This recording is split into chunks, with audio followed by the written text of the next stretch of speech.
A partir de ahí, preocupan varios escenarios. Los tienen aquí. Preocupa, por un lado, en Estados Unidos, ahora ya sí, nos lo dice la banca privada estadounidense, que son los que marcan la agenda, no solo el commercial real estate, que está así, como el crecimiento de Estados Unidos que les enseñamos ayer del GDP Now de la Fed Atlanta, está así, sino una crisis inmobiliaria, pero muy diferente a la de 2008, sino que esta tiene como elemento fundamental la escasez de vivienda y los tipos altos. Le explico por qué. En Estados Unidos se está mirando, y esto es muy Estados Unidos, pero también en Europa, pero también en gran parte del mundo, se ve una fotografía clara, por un lado, de envejecimiento poblacional. Eso ya lo sabíamos. Tenemos, por otro lado, una gran cantidad de ciudadanos que tienen lo contrario a lo que tienen los bancos regionales. Los bancos regionales estadounidenses tienen pérdidas latentes por la subida de los tipos de interés, compraron bonos, se les ponen en balance y dicen, pero si esto no vale nada, pérdida latente. Y además no limpiada, no blanqueada, no sacada. En el otro lado tenemos a una serie de ciudadanos que tienen un montón de viviendas compradas, se lo enseñamos esta semana, con una rentabilidad, con un interés al que han comprado las viviendas muy por debajo del 5%. Oiga, usted tiene una casa que le puede gustar más o menos, pero que está comprada al 2,5%. ¿Qué hace usted ahora cuando los tipos de interés están en el 8,10 en Estados Unidos? ¿Se muda de casa? ¿Vende y compra otra al 8,10 porque le gusta más que esta? No. Se queda en esta. Pero bueno, como los gatos a la pared. Se cogen así con las uñas y dicen, a mí no me mueven de aquí, porque al 8,10 no voy a comprar vivienda. Y dicen, bueno, pero los precios siguen subiendo. ¿Cómo puede ser que los precios sigan subiendo si hay una masa importantísima de población que no se va a mudar de casa bajo ningún concepto porque ya tiene el hogar calentito reservado al 2,50 en lugar de al 8,10? Y hay un montón de población que dice, oiga, yo quiero entrar, aunque sea al 8,10, pero ¿quién me vende? Primero, hay una caída en la construcción de viviendas, precisamente viendo el movimiento de subida de tipos. Luego, hay una parte importante de población que presiona al alza el precio porque llega al mercado, se acerca y dice, venga, vamos a ver casas. Van a ver casas y dicen, ¿y dónde están las casas? Si no hay. No hay para todos los que vamos a ver casas. Entonces, mucha demanda, muy poca oferta, sube el precio. Luego tendremos los típicos visionarios de la vida política. Vamos a hacer viviendas sociales para que todo el mundo, pues ponte con el martillo, coges un poquito de cemento y te pones a construir una casa. Pero la realidad es que aquí la tienes que construir porque tú eres político. Y como político, entre que no lo de trabajar, no demasiado, y que encima tienes que estar picando ahí para construir, pues las casas no se van a construir. No, pero vamos a crear. ¿Pero qué vas a crear?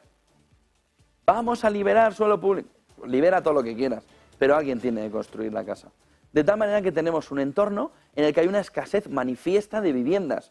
Es muy diferente a la crisis de 2008, pero tiene un componente de inflado y pinchazo muy parecido.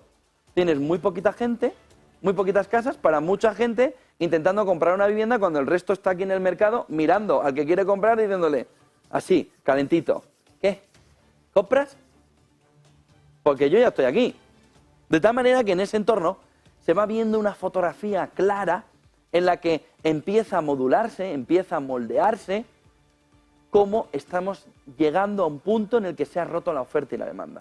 Es muy parecido a lo que nos pasó en el COVID, cuando las cadenas de suministro hacían que tú tuvieras mucho dinero embalsado desde el tiempo del COVID, porque además tenías que estar encerrado en casa sin hacer nada y te habías cansado de gastar online y de repente dice, bueno, pero es que no hay cadena de suministro, PS5, no hay.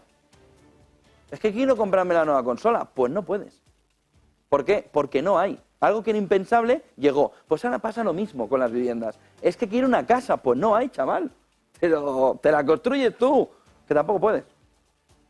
De tal manera que tenemos ahora mismo una situación complicadísima en el que se está abriendo la puerta, dicen los bancos privados en Estados Unidos, a una crisis inmobiliaria muy diferente a la que vivimos en 2008, en el que siguen subiendo los precios, pero hay claramente una ruptura de la cadena de suministro en el mercado de la vivienda, porque no se están construyendo suficientes viviendas para toda la entrada de población que debe entrar a una vivienda y que no tiene, porque no tiene dinamismo el mercado por culpa de la subida de tipos y porque hay una serie de gente que tiene el coche comprado de segunda mano en los tiempos del coronavirus.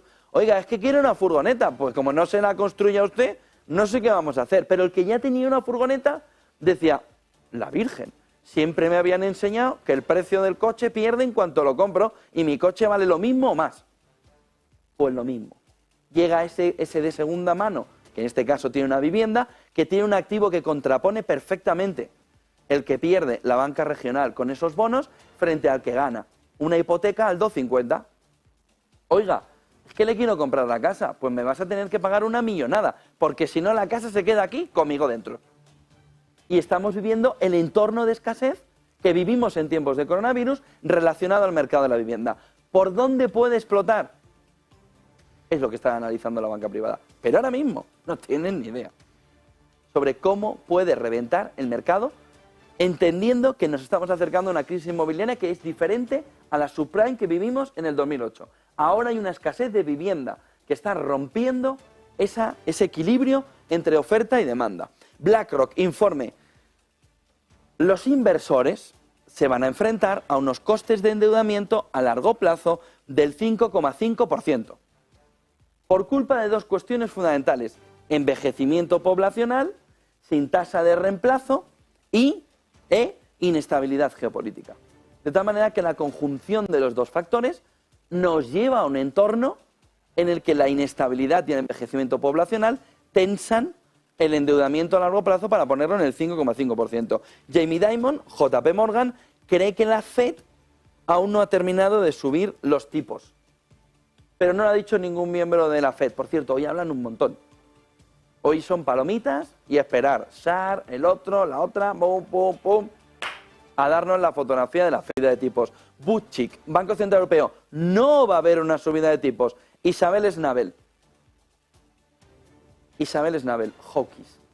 Sobre todo, el euro, cuanto más caro, mejor. ¿Por qué? Porque es desinflacionario. Cuando ve que todos los compañeros salen a decir ya no hay más subida de tipos, ya no hay más subida de tipos, y que el euro hace 1,05 otra vez, dice yo quiero el euro donde tiene que estar, para arriba.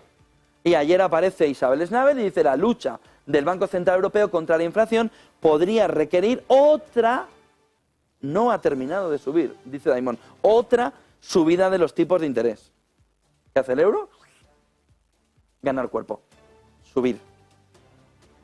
Generar la sensación de que al menos si Fed hace algo, Banco Central Europeo hace algo, para que no haya un desequilibrio y salga el dinero de Europa a Estados Unidos buscando el refugio de la economía estadounidense, sino que también vea que si allí sube, aquí también se va a premiar el movimiento del dinero hacia Europa con otra subida de tipos de interés.